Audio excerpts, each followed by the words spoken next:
অনেক দিন দিদির বাড়ি থাকলাম, তারপর বাড়ি চলে যাচ্ছি। এই ভিডিওটা কিন্তু গত পরশু দিনের আজকে এটা আপলোড করতে পারছি, কারণ এত বিজি ছিলাম। তো আজকে আপলোড করছি, তো প্লিজ তোমরা কেউ স্কিপ না করে ফুল ওয়াচ করে নেবে। তো আমরা এখন স্টেশনে এসে গিয়েছি, আর স্টেশন থেকে ট্রেনে করে যাব। আর ফ্ল্যাগ দেখলেই মনের মধ্যে একটা ভালোবাসা, একটা অনুভূতি এসে যায়। তাই ফ্ল্যাগের সাথে আমি একটু ভিডিও করে নিলাম। তারপর একটা জিনিস খেলাম, এটাকে আমরা।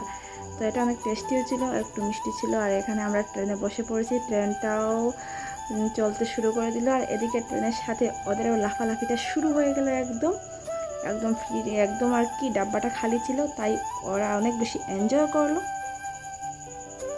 বিকেল দিকে বের হয়েছিলাম সেদিন, অনেক বেশি গরমও ছিল। আর এখানে ওরা তো আমাদের সাথে আসছে, আর তো থাকবে, আবার আজকে চলে গেল তাই আর এখানে বসে আছি। আর এই দেখো কান্না, বাবা বলে কাঁদছে। ওর বাবা একটু বকুনি দিয়েছিলেন, আর মেয়েদের তো বাবা বকুনি দিলে অনেক বেশি লাগে মনে, তাই না?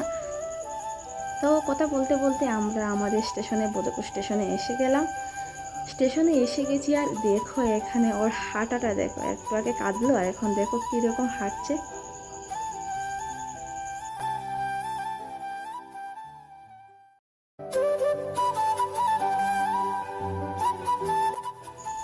আর মোমোর দোকান দেখলে আমার তো আর জিভে জলটা আটকে রাখে না।